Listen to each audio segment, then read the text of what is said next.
Well, apparently there's enough ice to go out and fish on, because there's a couple fishermen in their portables right now. December 1st. We've had below freezing temperatures for a while, so I'm not surprised.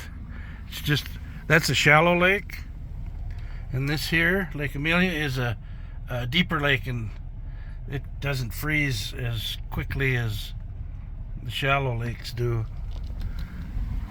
But I can imagine some of these other lakes that are known to be early birds are being infiltrated.